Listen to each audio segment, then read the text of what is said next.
Torah portion, Behaaloscha. We're in the third portion, Midbar, Numbers chapter 9, verse number 1. Vidaber Hashem el Moshe, and Hashem spoke to Moshe Bamidbar Sinai in the Sinai desert, B'shana Hashenis, in the second year. Let's say some Eretz Yisrael, what is the second year from what? From going out of the land of Egypt. B'chodesh harishon, on the first month, Lamor, to say. Right? So, actually going back, right? As we've said previously, and I should bring that up. Now, there isn't a chronological order to the Torah, or not necessarily there is.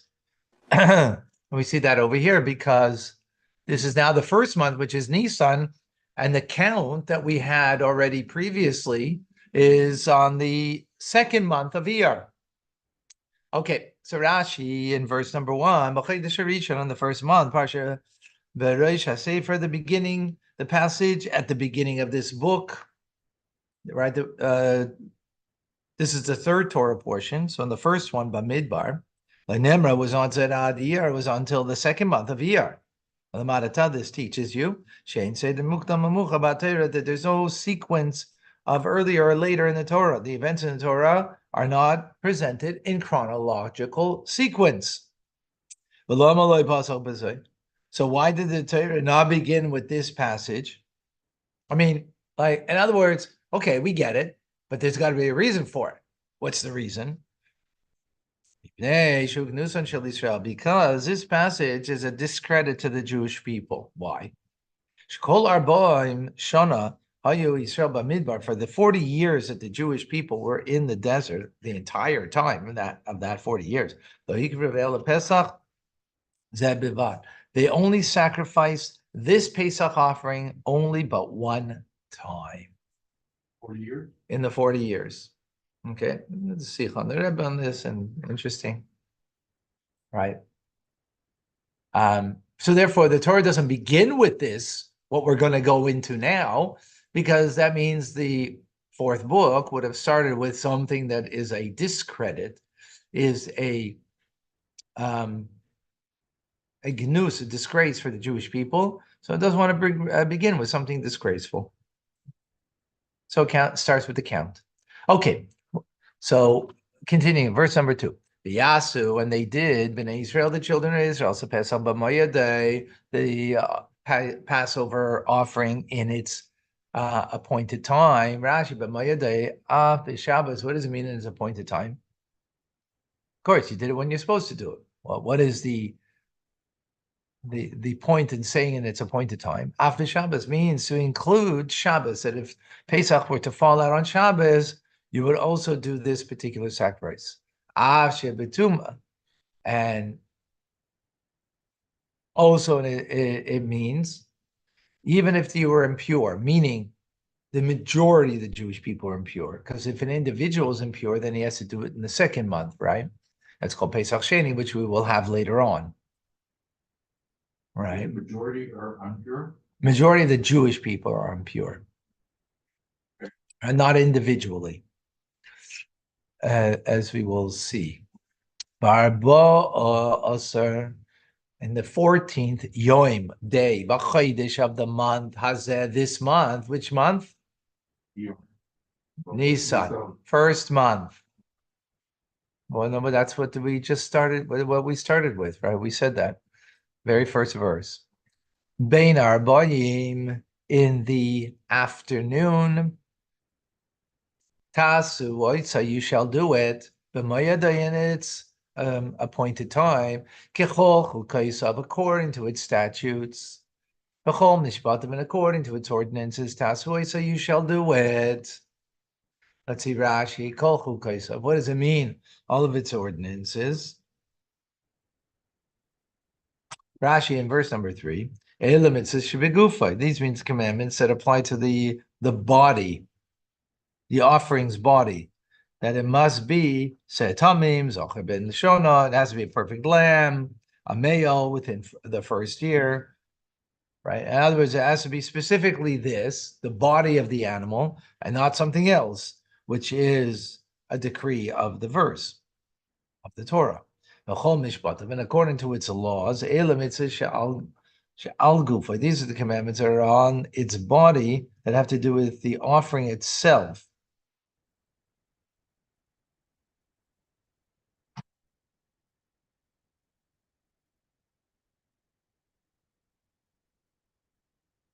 The body itself have to be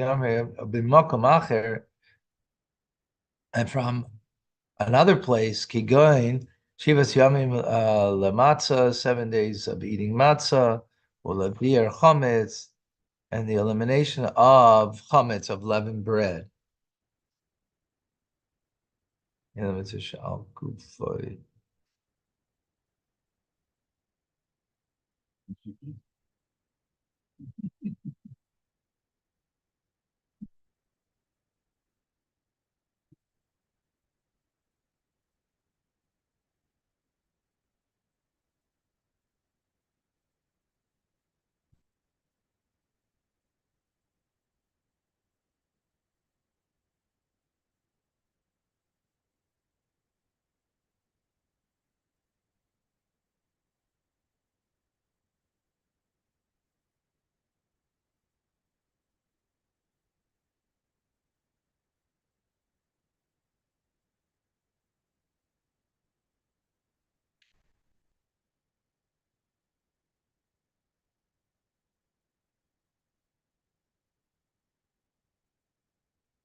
Not very clear here.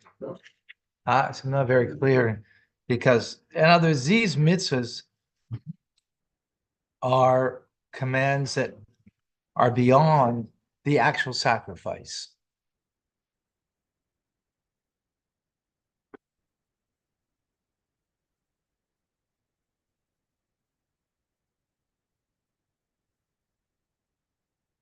Talking about unleavened bread.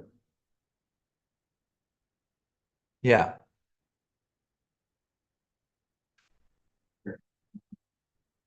Okay, let's do next verse 4. And Moshe spoke to the children of Israel, and now he gave them over what he was just told, right? To make the Passover sacrifice. Rashi Vidaber Moshe. Why does the Torah say this? Hasn't it already been said? Vidaber Moshe b'mayadei Hashem. We already have this. That Hashem, that Moshe declared the appointed festivals. This is already in Parshas Emor in the book of Leviticus. So when Moshe heard the passage of the appointed festivals at Sinai, he said it to them, to the children of Israel, and now he is regarding the festivals again, B'Shas Maisa. Others at Mount Sinai, when he heard it, then he told them. Now, when it comes to actually fulfill the mitzvah, he is telling them again. That's what it means, right? That's why this is being repeated here, right? Teaching us that, when you teach something, you teach it at the time, at whatever time it is. And then when it comes to the fulfillment of that mitzvah, you have to go ahead and teach it again, just, I guess, to serve as a reinforcement. Right. Verse number 5. V'yasus a Pesach barishain, and they made the Pesach on the first ba'arba asar yom l'chodesh, on the 14th day to the of the month.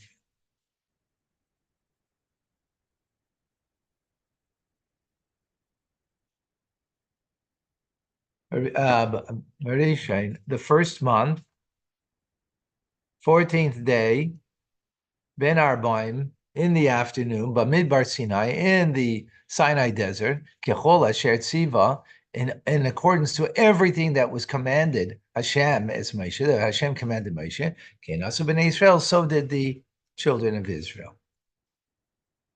Okay. Now we continue. Right, this is on the eve of Pesach, right? Pesach is when they went out of Egypt. So this is the second year now, a year after going out of Egypt. And there were men, asher hayu tameim, that they were impure, lenefesh, in their soul, lenefesh adam, in the soul of the person, below yochlu lasas Pesach, and they were not able to do the Pesach. On that day, on the 14th of the first month, 14th of Nisan, on the eve of Passover, right? And they approached Moshe, b'lifnei Aaron, and before Aaron, on that day. Rashi, lifnei Moshe b'lifnei Aaron. Well, that's an unusual kind of way to express before Moshe and before Aaron, right? Like, why not before Moshe and Aaron, right?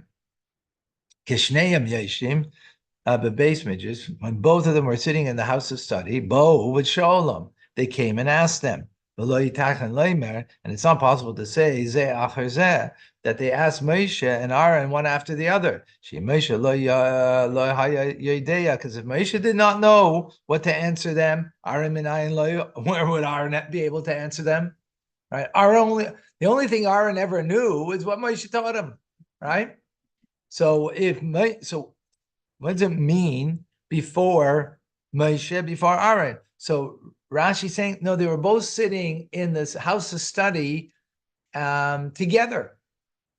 Because it couldn't be first they asked before Moshe and then afterwards before Aaron. Because as he says, if Moshe didn't know, then Aaron for sure didn't know. So it means they were sitting and studying together. So does it imply that they always study together? Otherwise, they could have simply said, and they came forward before Moshe. If Moshe is about to ask all the answers, why is it necessary to have Aaron there? Well, it's telling because they study together. So this is what I'm saying. Does it imply that they always study together? That they're always together? Maybe that's what it means. I mean, whether that, I'm not certain if from there you take out that they were always sitting and studying together, perhaps, Because it means that if Aaron is alone, you wouldn't ask it because, he may not know. Well, no, if he was alone, then you might ask him because Moshe is not there. Exactly. Right. But if you asked Moshe, look, no, Rashi's problem is it's very simple. It says before, it doesn't say before Moshe and Aaron, it says before Moshe and before Aaron. The obvious way to understand that is first before Moshe and then before Aaron. She says that can't be, because if Moshe didn't know, then Aaron for sure didn't know. So therefore, it must be that they were sitting together. Now, why is the verse speaking it and saying it in that way? Rashi doesn't really address that, and it doesn't. I don't know what to answer that. Okay. Okay. Next verse, verse 7. V'yomeru ha'anashim. And they said, the men, ha'ahema, these men, love to him. Right? So who's him? It's to Moshe. Except that they were both, Moshe and Aaron were together, but they were speaking specifically to Moshe. And maybe that's part of the proof that Rashi has, because it doesn't say he spoke to them, he spoke to him. So then what does it mean previously before Moshe and Aaron? It means that they were together learning. We are impure. These men said, we are impure. Lenefesh Adam. I'm sorry. Lenefesh, meaning to a dead person. We're impure to a dead person. Lenefesh Adam, to a dead person. The soul of a person, meaning a dead person. Lama nigara.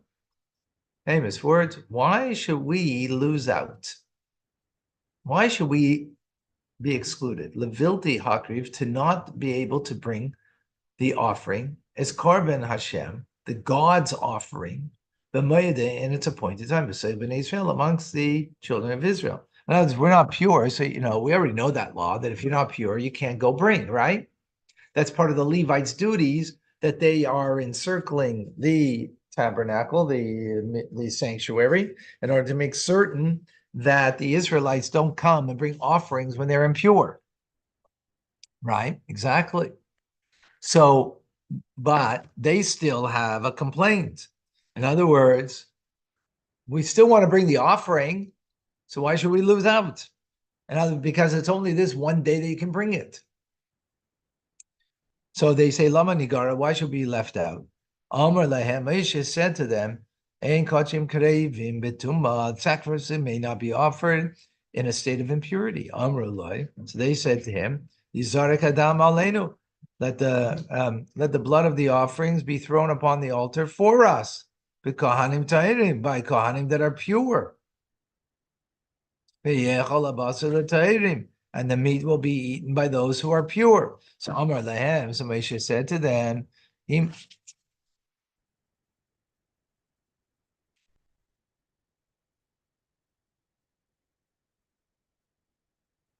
people were speaking that they were in the 7th and last day of the process of purification on the 14th day of Nisan. And they argued that although they were impure at the time of the blood throwing of the service of the Pesach offering, they should be able to nevertheless, that on their behalf, that let them throw the blood on the altar, but they will be able to eat the meat that night, because that night they will be pure. In other words, they went through the process of purification, and that night they will be pure. So this is what it means. But this is, why should we lose out?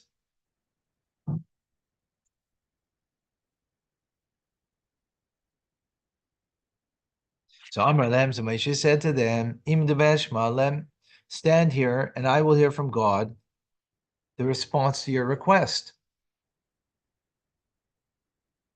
Right? Like Kitalmud, Moshe was like a student. Muvtach lishmaya, who was certain that he would get a response from his teacher, Nipi Rabbi. Right? From his teacher, from God. Asher Yuladisha, fortunate is one born to a woman, meaning a human being, Shekach Muftach, that he's so assured in this manner, Shekol Zman, that any time Shaya writes that he wished, he would be able to speak with the divine presence. Right? So he's saying, okay, wait, I'll find out. How do you know you're going to find out?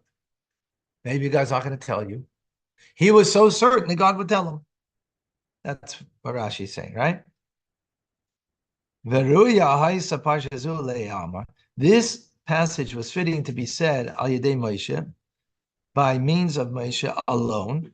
Yishar kol Torah kula, like the rest of the entire Torah. But these people who were impure were privileged. That it should be said by their means. In other words, that they should be the vehicle by which Moshe would transmit the laws of this passage. But we bring that which is already worthy, al yedei zakeh, by means of that which one who is worthy. Second.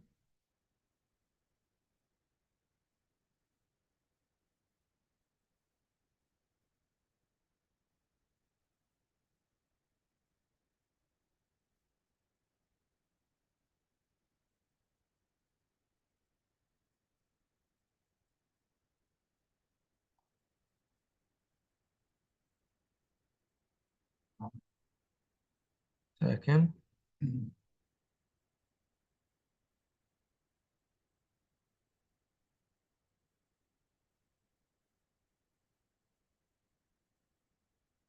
So I mean, how did they become impure?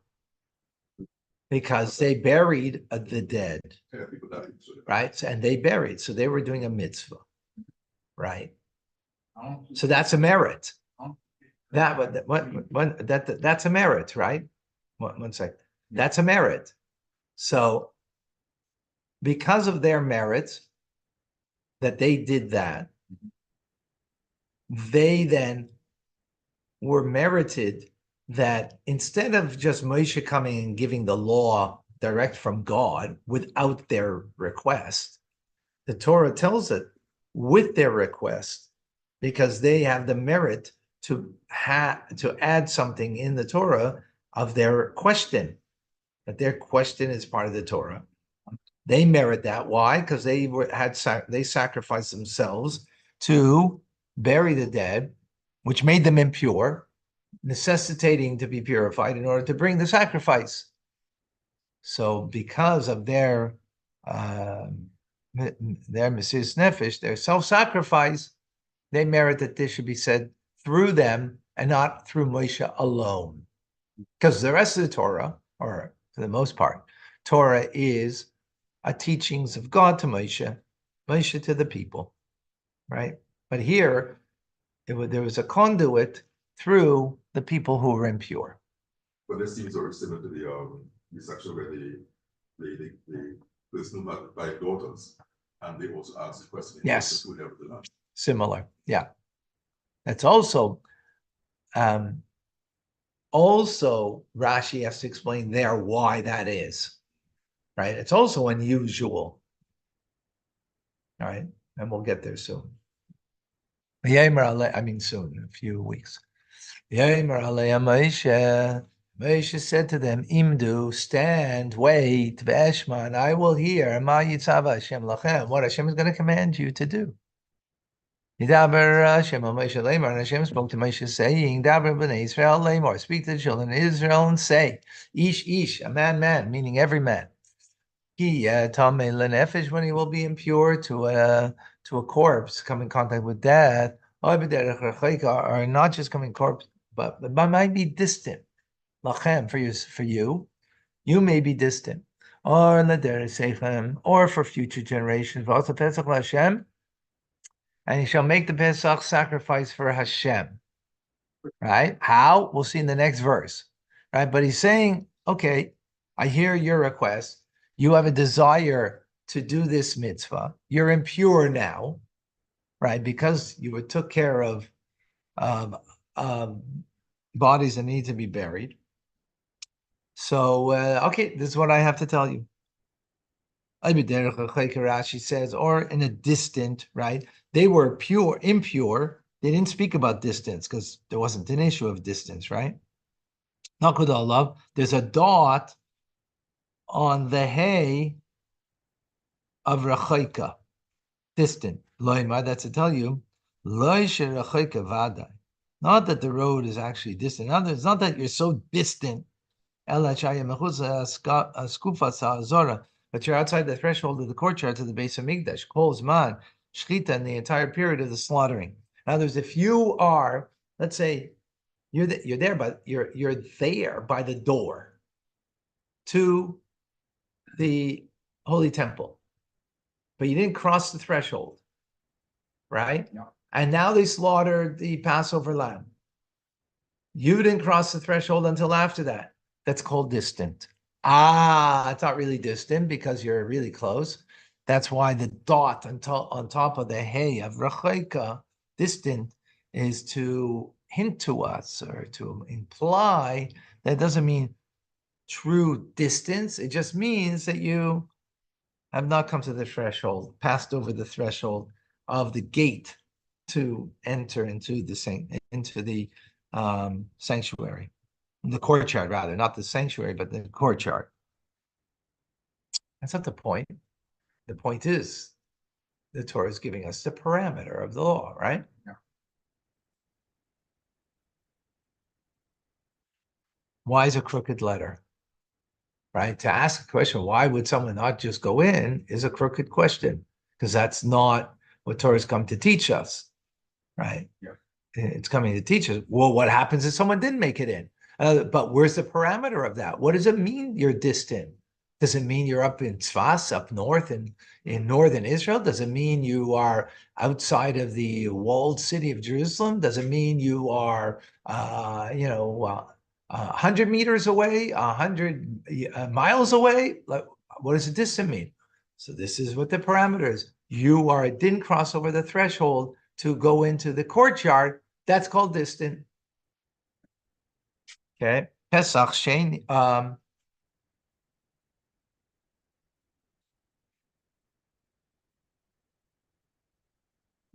Pesach Sheni, continuing in Rashi regarding the second Passover offering, matzah v'chametz imay babayis. One is bringing matzah and leaven with it in the house. Ve'ein sham yom tov, and there is no festival there. Ve'ein iser chametz. There's no prohibition against chametz, against leavened bread. Ele imay b'achilasa, but rather you could eat it with the Passover offering, right, on the Pesach Sheni, right? As he's going to describe now. Why Rashi says this over here? Why is Rashi? Well, we just did exactly. Today is the 12th. So in 2 days is the 14th. Exactly. In 2 days, a month earlier, on the 14th of the year. Exactly. Why Rashi is saying this over here in this verse, I don't get it. Because it's the next verse that he brings up. Chodesh Hasheni in the second month, the 14th day of the second month, which is the 14th of the year, Ben Arbaim in the afternoon, Yasu say they should do it. They should eat matzah and bitter herbs together. Eat it.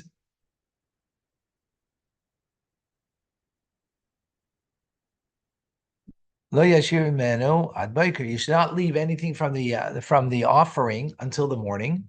The etzam yishburu boy, and you shall not break its bones. Kechol chukas haPesach yasu. Say just as you did with the with the ordinances or the laws, the statutes in accordance to the first Pesach, so you shall do the second Pesach. Okay. The aish and the man. Asher hutar, that is pure, haya, and he was not on a journey. Is a Pesach, and he refrained. Chadal means he refrained. Lasa is to do a Pesach, the Pesach offering. And that person will be cut off from his people, right? Because the offering of God he did not bring. But in its appointed time, Cheta Yisa, his sin he will bear. Aisha, who that person, he shall bear his sin. So, Karas means premature death, right? So he doesn't qualify for the Pesach Sheni. No. That's not what the verse just said. That's not what the verse just said. No, he does not qualify. He does qualify. He didn't do it. He qualified. He was ritually clean. He was not distant, and he didn't, and yet he refrained from bringing the Paschal offering, the Passover sacrifice. That person will be cut off. In other words, he could have done it and didn't do it. For the Pesach. Okay, this was the second one.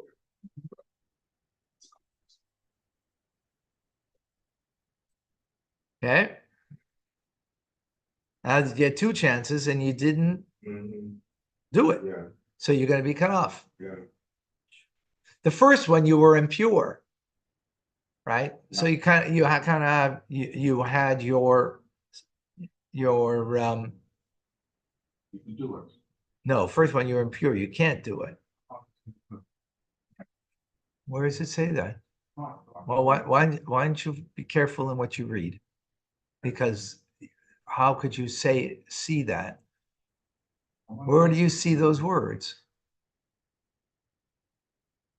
Because it says a man who was pure. Here it says, speak the truth, or Israel, saying any person who becomes unclean, contact with the dead, or is a distant journey, whether among you or in future generations, he shall make the Passover sacrifice with God. Right, in the second month, not the first month, because he's impure the first month. Okay. All right. Yes. Okay. It wasn't Carl. Well, You were taking a train to a different destination. The Georgia. And there will be a ger, meaning a convert who lives with you. Also, Bezach Hashem, he does the Passover offering to Hashem, Pesach, as the statutory laws of the Pesach, of the Passover, and in accordance to its ordinances, so he shall do. This shall be one statutory law for all of you, for the proselyte, the convert, and for the native born. Well, it's all the same law, no distinction. Rashi in 14. When the convert will dwell with you and he will make the Pesach offering, I might think, whoever converts, Pesach miyat, should make the Pesach offering immediately. Right? In others, he just converted.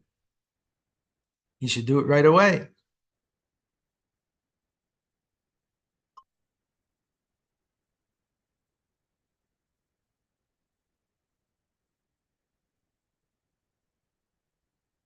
That's what you might think. Whoever converts, he should make the Pesach offering immediately. Talmud Lemmer, but the verse says otherwise. It is one decree, meaning for the convert and for the native Israelite, it's the same law. But this is what the verse means to say.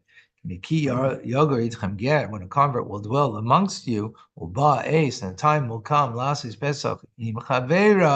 and it's time to make the Pesach offering with his fellow Jews, in accordance to the decree of and the law shall he do. Rabbi, I'm not seeing any distinction there. This is saying that the proselyte does not do the sacrifice. On 14th. Hmm? We do a Pesach. Hmm? We do it a Pesach. Everybody. But Yeah. that's what I thought it would say here. But it says, however, when it says however, it means it implies that it's a different process or process. What? You might. No, you might think. No. You might think someone who converted, right away, you have to bring a Passover lamb. Because Passover lamb was 3 months ago when it was brought by Bnei Israel, and you didn't do it, so you got to bring it now. You might think that. I'm not exactly certain why you would think that. You need to understand that. But for whatever reason, you would think that the verse comes and tells you, no, it is one law for the convert and for someone who's not a convert. In other words, you got to bring it on the 14th of Nisan. And if you didn't bring it on the 14th of Nisan because you were impure or you were distant, then you got to bring it on the 14th of Iyar. That's all. Same. It's the same law. That's what the verse is saying. Now, I'm still troubled about why you would think that a convert would have to bring it on the day of their conversion. Like what? Do they have to bring other offerings that they missed out on the holidays? They have to bring a Korban Chagiga, the holiday offering. But you think you need to bring that if it's not the holiday? Please follow what I'm saying. Okay. There's an original thought here that we are discarding, and the original thought is you might think.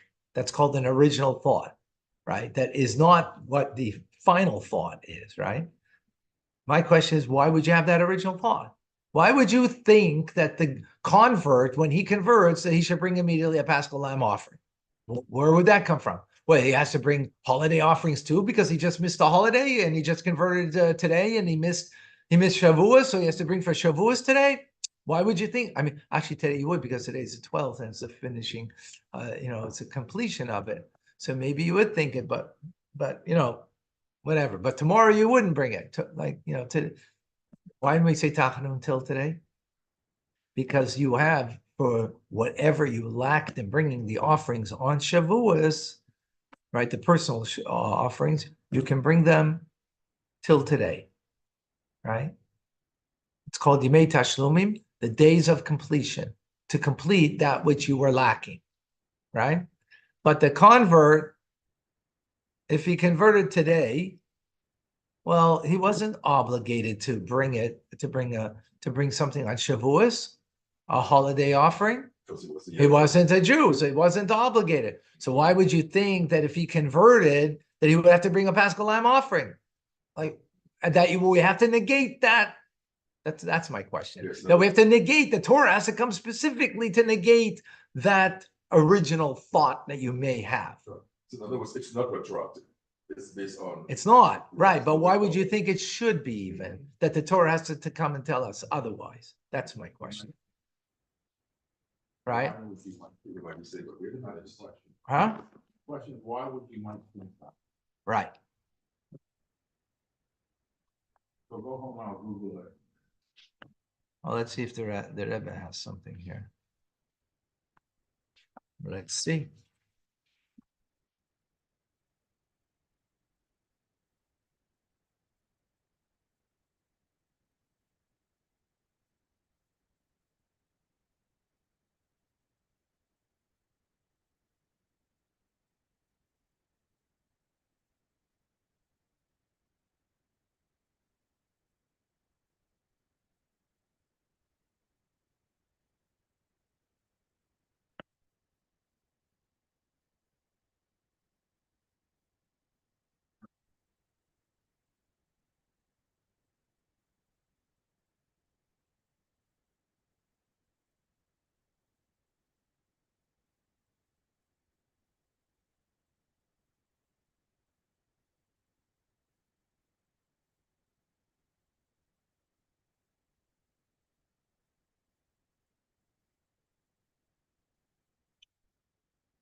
I don't see something here.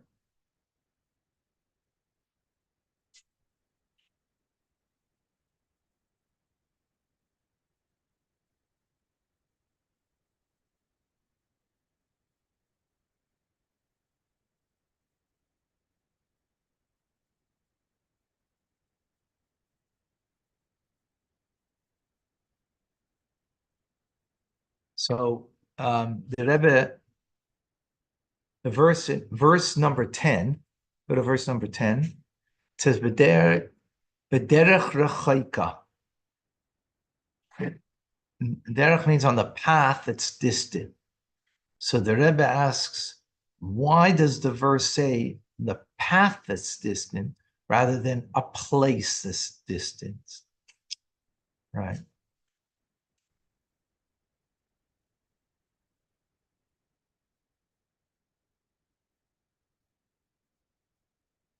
In other words, it's not because you're on the path. Well, what if you were just sitting in your home? Right? That's not a path. That's not a journey. You're sitting in your home. So it would be more appropriate to say in a distant place rather than a distant journey or a distant path. It's not about the path.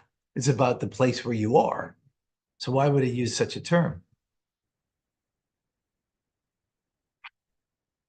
Huh. So the Rebbe says, from here we learn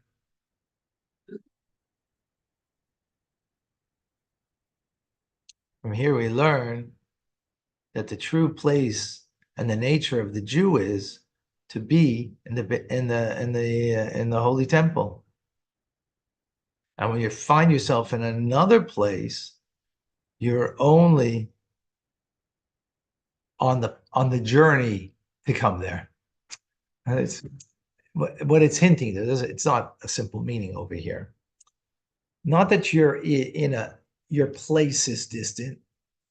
The journey, the path, which is to the basement, because that's where you are intended to be. In other words, our place is to be in a holy place, right? Like right now, our place is to be here in a holy place. That is right. So not that we That's the intended. That's why the verse uses on the path, right? As opposed to the place. The path means you're on a path somewhere. Place just doesn't mean you're going anywhere. You sit in your home, you're not going anywhere. But when you're on the path, you're going somewhere. Because the Jew is always on the path to the Holy Temple. That's what he explains as a interesting. All right, folks, we'll see you in a few.